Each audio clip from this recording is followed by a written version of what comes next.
because the first part is these four thumps. And so before we begin the energy medicine yoga wake up, we're in some kind of state, right? And so just, okay, what kind of state are you in? And then go through the four thumps and then get quiet. What kind of state are you in now? What has shifted? Because sometimes I'll say, do you feel swirling or vibration, or just really tuning into what feels different from before the four thumps, because that is how we start to develop the relationship with our own energy, is by paying attention to it.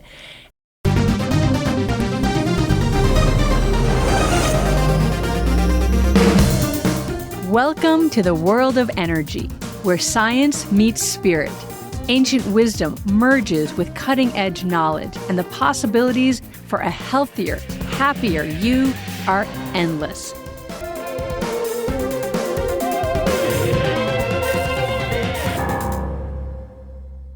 Hi everybody, welcome back. Lauren here with Blaine on another episode of Energy Works, and we are going to break down the EMYoga Wake Up a little bit more. So last time we talked about what the wake up is, and now we're going to dive in and break it down so that you can learn it and do it also every day. And so today we're going to talk about the first two pieces of the wake up. And the first piece is the four thumps. And what I want to just first start to say about the four thumps is that they used to be the three thumps. So when Donna Eden originally was teaching these most important moves of energy, there were 3 points on the body that I'll talk to you about in a moment that you thump on. And over time, the beautiful thing about energy is energy always is moving. It's always changing. It's always bringing information in and giving information out. In fact, energy is information. And so over time, Donna was starting to notice that people were not really grounded. And maybe you've listened to our episode on grounding, and so you know how important that is to ground. And she felt that it was so important that there needed to be something that you did every day to get grounded in this little easy way. So she added a fourth thump that's about grounding. So that is to tell you that while there are rules of energy, and we will share them all with you, you have to know that energy is very specific to you. It is unique to you. And it's always moving and it's always changing. And so something that works for you now at this point in your life, in 2 years or 2 weeks or 2 decades, might not. And so the goal for me with energy and what I share with my students is that you create a relationship with your energy. So it's not about, okay, I do these things, XYZ, check it off, boom, boom, I'm done. Think about any relationship that you have in your life. It's always changing. And if you don't allow it to change, then you're inhibiting growth both for yourself and for the person that you're relating to. And we see that happen a lot in our birth family structures, right? We go out and we do something and we're all different, and then we come back and they don't allow us to be different. They don't allow us to change because they've seen us in one way and they want to keep seeing us in that way. But with energy, we don't want that. We want to have this give and take so that we're constantly learning and growing and transforming. Okay, so how do we start to learn and grow and transform? We do the EMYoga Wake Up. So here's how it starts. The first thump, the first point that I teach, and Donna teaches them in a different order. And again, energy is unique, so you're going to find out which order works best for you. It might be what I share, or you might just, toss it in a little bit differently and see what comes up. Sometimes I put the butter on and then the cheese, and sometimes I put the mustard underneath the cheese and on top, right? So it's always a little bit different. So you're going to see how you're feeling moment to moment. Okay, so the first thump that I share is called K27. It is the end point of the kidney meridian. So the kidney meridian starts at the bottom of your foot and it goes up the whole body, and then it ends at this point right underneath the collarbones. So if you trace your collarbones down to the bony tips where they almost meet, and there's that gap, there's that hollow, it's called the sternal notch. If you go right there and you're on those little round bony protuberances, and then you drop your fingers off the bone down just about an inch, they're going to kind of slide into this little bit of a hollow. That's K27. That's the last stop on the road of the kidney meridian. And that point is kind of considered like grand central station of all the energy systems. Everything is affected by this juncture point. And so that's the first point that we start to thump on. And I'm using 2 fingers, the first 2 fingers. You can use your first 2 fingers and your thumb together. You can kind of pinch all your fingers together. You can make fists with your hands and kind of knock on the body. That's the point that you're stimulating. And if you're like, I'm not exactly sure, am I right on it or am I not? It's okay, because you're going to stimulate it and thump it with enough pressure that if you're slightly off, you are still going to be activating that point. Okay, why are we activating that point? So I mentioned it's sort of the grand central station. That's the juncture point. So by thumping that point, you're waking up all of the energy systems of the body. But you're not only waking them up, you are encouraging them to start moving forward. Whatever forward is for them. So your energies all have specific directions and pathways and angles and all things that they're doing, but you want them to be going forward on their paths and not backwards. And the reason that this is so powerful to do when you first wake up in the morning is because when you're sleeping, your energies start to either come into stillness or start to go backwards. And in fact, that's one of the things that tells you it's time to go to sleep. That your energy kind of unhooks from these pathways that we're going to share with you for the next couple of weeks and starts to revert back into separating and going backwards and coming into stillness. And that makes you very tired. And so you go to sleep. And when you're sleeping, your body heals and does all of these amazing things. And so that's why we go to sleep at night. If you never got tired, you'd never go to sleep.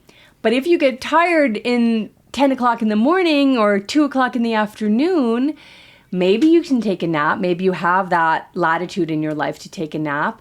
But most of us don't. And we don't want to. We want to keep going. And so this point, it's like it wakes you up, hence the name, the wake up. It wakes you up, gets your energy moving forward. It helps to bring awareness to kind of all of the cellular structures. It is, just looking at see what else I've got in my notes of what it helps. Oh, here's one that I think that's really good. If you have trouble focusing, this is a really good one to do. Because one of the other things that this point does is it helps all of the energy systems communicate with each other. And that's something that we really want. We want inter-energy communication. The more that these energy systems are sharing information, the more on your game you are, whatever your game is. So that is the first thump. Do you want me to take the second one? I do. I think that would be great. Why don't you take the second one? We'll go back and forth. All right. You can tell stellar planning here. So I will I'll take the second one, which is the Thymus Thump, which is on top of the thymus gland. And so Lauren previously mentioned the sternal notch, that hollow in the base of the throat. And if you just drop right down, you don't have to go very far. You're just going straight down this time. You're on the sternum, this kind of hard, bony structure on the chest. And below your fingers there is this gland called the thymus gland. And as we've discussed on this podcast before, I have a background in Western medicine, and there are still people in Western medicine who say that the thymus gland is only active in children up through the teen years, and then after that, it doesn't matter anymore. Which has mostly, and like I say, there's still a few people, it is mostly now generally accepted that the thymus gland does not stop working or turn to jelly or, different things that you will hear about the thymus gland once you're past your teen years. There's a lot of evidence that all throughout your life, your thymus gland is still active. The role of the thymus gland is part of your immune system. And you may have heard of T cells, T like thymus, T cells. The immature T cells go to the thymus gland to basically go to school to learn how to do the immune system work of the body. And your immune system is just as unique to you as anything else is unique to you, because you have only been exposed to throughout your whole life, whatever you've been exposed to, whatever viruses, whatever dirt you decided to eat as a little kid that you swallowed, different countries that you have been to, different people you've been exposed to. No one has had the pattern of invaders enter your body, or those exact type of invaders at that exact stage of your life the way you have. You are the only one who has had that experience in that exact way. And your immune system is magic. It cannot be explained how, literally, it cannot be explained. And some of it can be explained, but some of it cannot. The complexities of the immune system and the way that your T cells go to battle to protect you all of the time. And so the thymus gland is like T cell school. It's like, hey, immature T cells, this is what's going on in this body. This is what you're going to have to fight. This is what you're going to have to respond to. And that doesn't go away. And there was a period of time in medical history where they did think that you could just kind of throw away the thymus gland after the 10 years. There was even a time that they did thymus gland radiations because they thought people's thymus glands were too big, and so they would radiate them down. Unfortunately, this is 60s and 70s. Unfortunately, many of those people went on to develop thymus cancer. And there's a procedure called a thymectomy where your thymus is removed. And that was also done for a time really because it was in the way. Somebody needed a heart surgery or something like that, and the thymus gland was in the way, and so it would just get removed. Western medicine has a history of saying, well, we don't really understand it, so we must not need it. We can just take it out. There are no throwaway body parts. Just stick with me on this. We do not have throwaway body parts. And now there's been research done on the people who've had these thymectomies, and they have double the incidence of any cancer than people who have not had a thymectomy, who still have their thymus gland. So that goes to show you that throughout our lives, our immune system is working on finding cancer cells and removing them from the body. It's one of the things that your immune system does all the time. So going on and on there a little bit, the reason why I do it is because sometimes people will raise their hand and say, well, the thymus gland doesn't really matter. And so I wanted to address that here. And so the Thymus Thump is you come to the top of the sternum under the sternal notch, and you stimulate it. You are creating vibration by thumping on this gland. And it is also connected to the heart chakra. And so you are energizing your heart energy and the organ of the heart. And so it's also, something I do, if I'm in a little bit of an emotional situation, maybe, sometimes I just kind of start thumping on my thymus gland. It is soothing for me. It draws me into that heart energy. But I'll kick this back to Lauren. I think the primary reason why we're thumping on it is for the immune system. Is that correct? I love what you said. It's about immune cell school, because you're stimulating, so you're creating more T cells, and you're educating them. So you're creating them and educating them to do all of the things that you said that they're doing. Yeah, absolutely.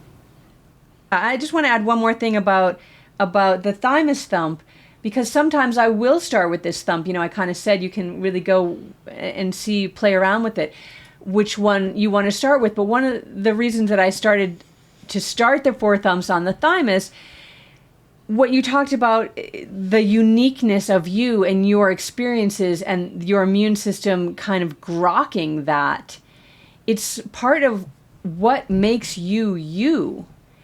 And your immune system is the arbiter of what is you and what is not you. And so thumping this point can really bring you back to the sense of self, of me here, I'm here. It helps with stress. It also helps with shock. If you've had a kind of a shocking experience in your life, not necessarily the physical shock, which is a different thing, but an emotional shock can bring you back. And you'll often see athletes thumping along their upper chest here, stimulating both the thymus and the K27, because they're really kind of right next door to each other. So it's like the gorillas in the forest thumping on their chest in the Tarzan movies, right? That's a real thing. They are getting themselves ready for whatever is to come. I don't want to say battle, but if you're an athlete and you're going off onto your ski run or onto the balance beam, I've never seen Simone Biles do this yet, but who knows, right? But you've seen Matthew McConaughey do this. There's a famous little clip. You can watch it on any place you watch your little clips, but there's a famous one where he's thumping on his chest and he's kind of getting himself ready and like helping the person he's talking to like, you got this, you can do this. And that's really the energy of the thymus. It's like you, and like making you bigger and stronger and more you.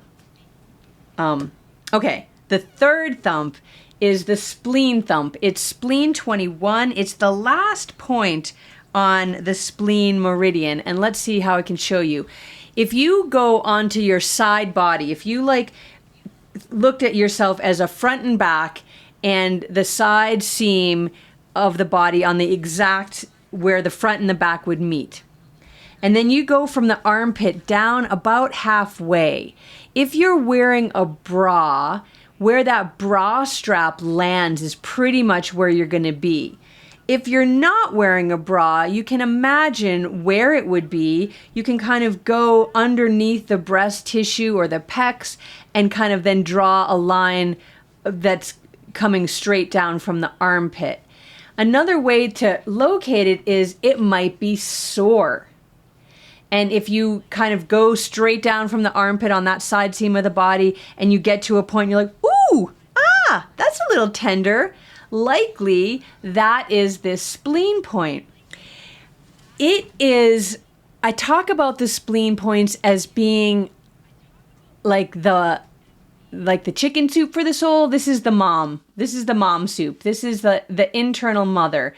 This is the energy of digestion and assimilation. Now, the spleen biologically is part of your immune system as well. It helps to clean your blood and it stores extra blood in the body.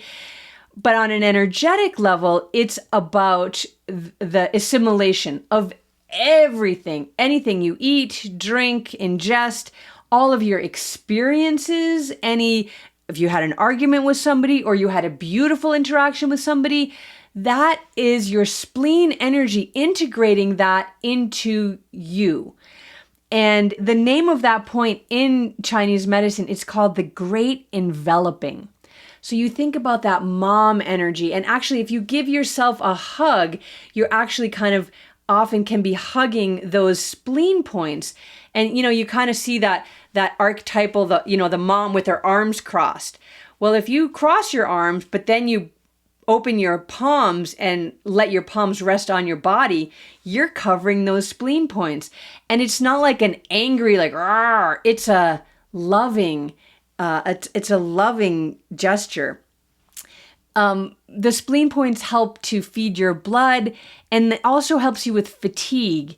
So those are really good points to use for all of those things. But one of the things that I really love about those points is that piece about the digestion and assimilation. So if you've taken something into your system that might not feel so good once it's inside, like you ate that whatever, you ate the ice cream, even though you're lactose intolerant, or you decided to have that difficult conversation and it's just not sitting well with you. You can massage these points and you will start to notice relatively quickly an ease kind of take over. From the ice cream, that little belly ache will kind of start to go away a little bit, and that difficult conversation will start to feel a little bit lighter. You'll start to, okay, well, I'm glad that I said that piece that really needed to be said. I think they heard me, and I really listened. I was really paying attention to what they were saying. So I feel like I heard them, and God, you know what they said? I really, it's kind of true. I want to really sit with that. And it starts to not feel so aggravating and destabilizing. So doing that thump is a really beautiful way to just assimilate everything. We have so many experiences every day, and that's the great assimilator, that great enveloper. It's like that big hug. It's going to be okay. That's spleen energy. It's going to be okay. We got you. I love that. And listening to you, I'm reflecting on some overlaps a little bit with the next point, which is a point on the stomach meridian, which is, it's right below your pupils of your eyes on the orbital bone. So just, you can, you have that little, the little gap there of just tissue, and then you have your bone. And so if you just bring your hands under your pupils and tap lightly, you can tap hard enough that I'll say your energy will notice, but you don't want to bruise yourself. Sometimes you tap a little lighter on this point than you do on the other points in the energy medicine yoga wake up, just because of the proximity to the soft tissue of the eye. But that is a stomach meridian point. And spleen and stomach are both meridians that are in the element of earth, and we haven't talked much about elements yet. However, we can associate earth with grounding. And so the energy of the mother's love, as well as Lauren was talking about, the mother energy and the grounding energy, this is all earth energy, and it's the spleen meridian, which Lauren just talked about, and then the stomach meridian, which is right below the eyes. And so the very beginning of the stomach meridian is actually, it's a place you wouldn't thump. Think of kind of like where your eyelashes are in your lower lid, like that little rim in there. And then that's where it starts, and then it goes down the body to the toes, to the ground. And so when you thump on this point near the very beginning of the stomach meridian, you are facilitating the grounding of energy down the body, through the feet, to the toes, to the ground. So we often call this the grounding thump, which is maybe a more helpful title than the stomach thump, because we happen to be on the stomach meridian. We are obviously not on the organ of the stomach. But again, when we think about this earth energy, stomach is nourishment, stomach is nutrition and grounding. And so you can start to think about all of these things as interconnected. And also, the stomach meridian feeds into the spleen meridian in this flow cycle. And so when you're in this state of worry, maybe you're feeling worried, you might thump on this point below the eyes and kind of feel your worry, just going down into the ground. And so it's a way to discharge this feeling of worry. And it also helps balance the spleen meridian that Lauren was just talking about that.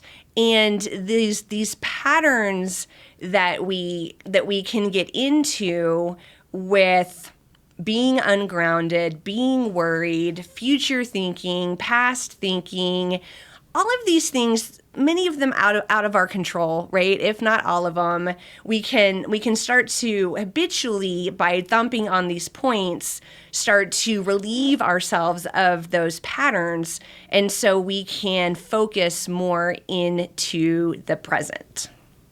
You know, the other thing that's really powerful here with these four thumps, so if you start with the kidney thump and you end with the stomach thump, the kidney thump we talked about, it's right here under the collarbones. That's the end point of the kidney meridian. But the first point of kidney meridian that you're sort of speaking to by tapping the end point is on the bottom of the foot. And the stomach meridian that we're tapping the starting points of, basically under the eyes here, ends off of the toe. And so then we're doing this loop of energy where we're drawing up energy through our feet into our bodies.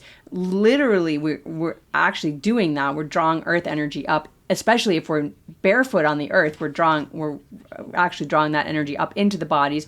And then we're sending our energy down to meet it in this energetic closed system or open loop system where we are plugged into the earth.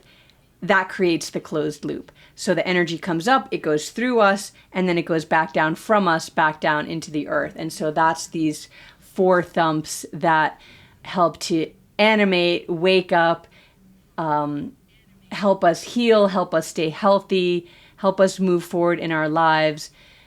They're really, really powerful. So we thump all of these points and we're creating this resonance in the body, and you can feel it. Like if you're really tuning in, you can feel this vibration. The vibration is hitting all of the bones and it's resonating the bones. We have this thing in us, in all our bones and a muscle tissue called piezoelectricity. We are piezoelectric, which means when you input energy to it, it gives you back more energy. This is what happens when you're running and you're actually creating electricity in your muscles and in your bones.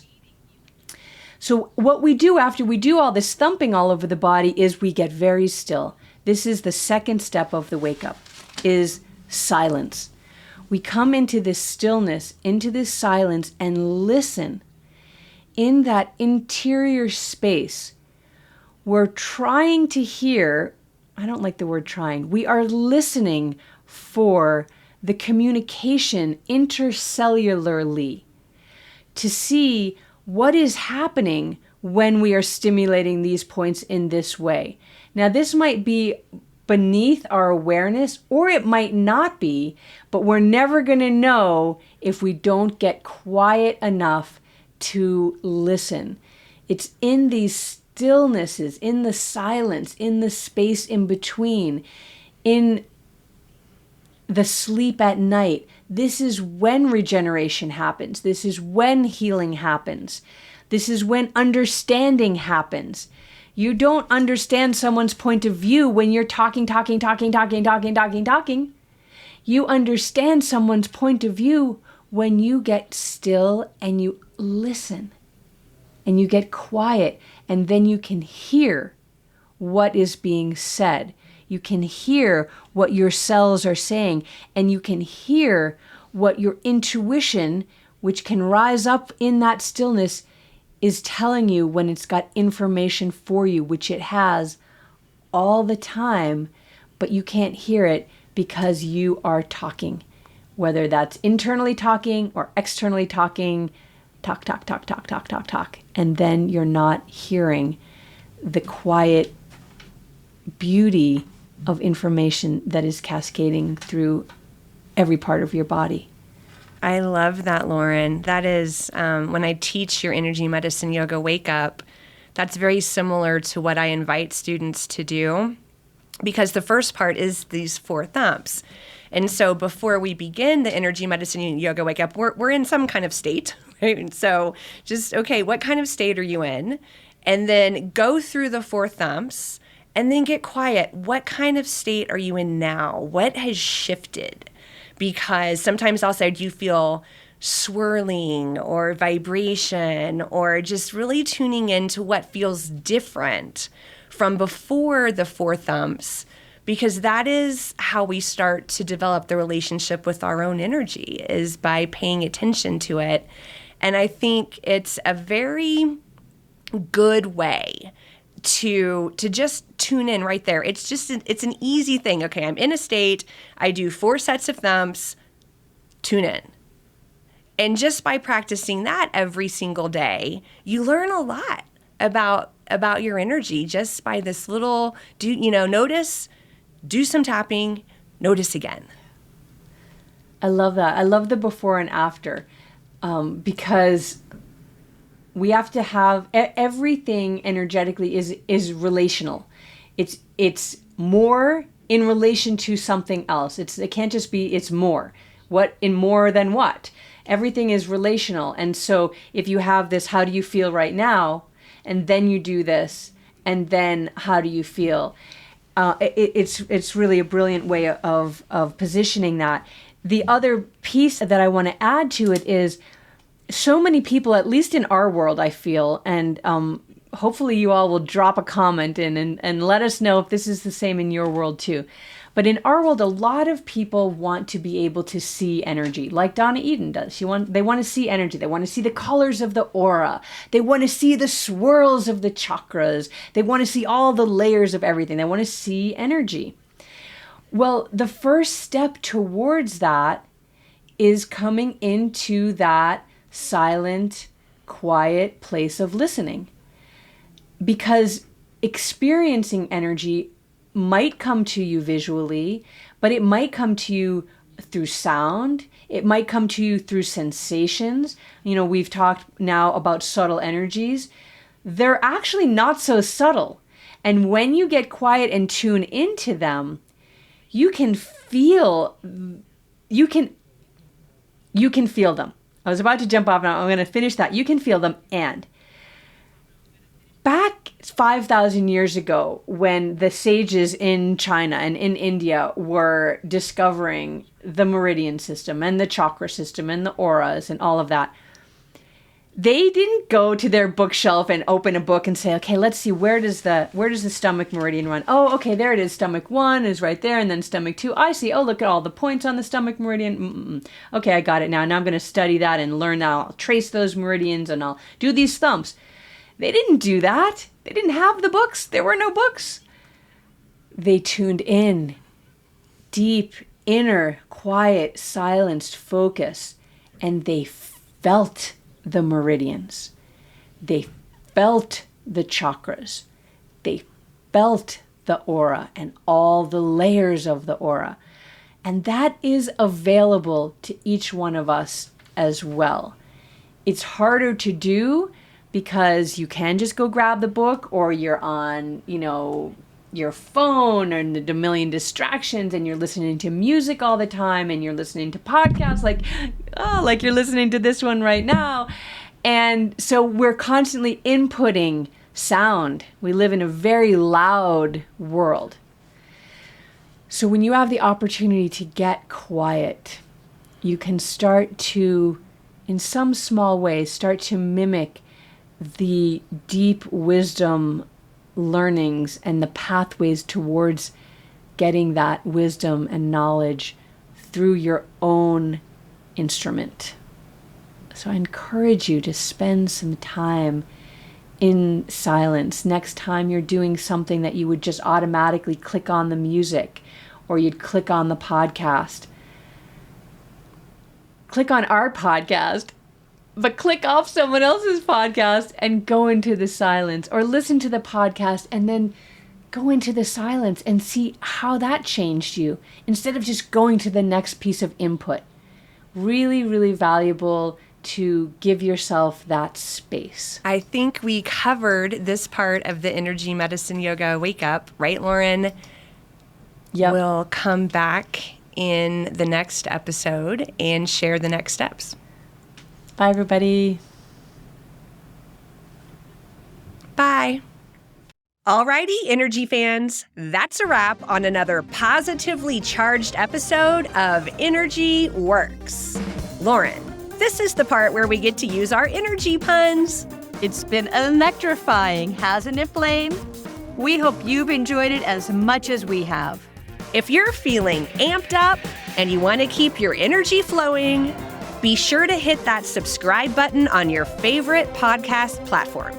And we'd love to hear from you. So please take a moment to leave us a review. Your feedback helps us continue to deliver content that resonates. So light up our inbox. And spark a conversation with your friends to tell them about us. And we'll see you next time on Energy Works.